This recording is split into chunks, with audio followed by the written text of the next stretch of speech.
निवडणुकीला सामोरं जायचं, की एकजुटीने यश मिळवायचं, सरकार बदलायचं.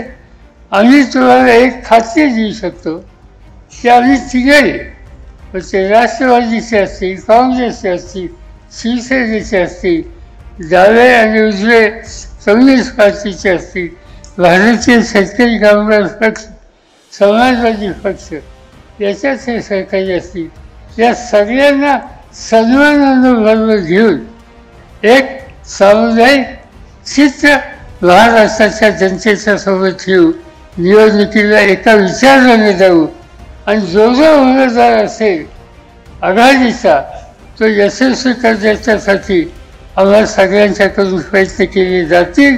त्या प्रयत्नामध्ये तुम्हाला सगळ्यांचा हातभार हवा आहे एवढंच या ठिकाणी सांगतो. जे 100% आपलं आहे फक्त ही एकजूट आणि त्यासाठी पडेल ते कष्ट ही करण्याची तयारी तुम्ही ठेवा.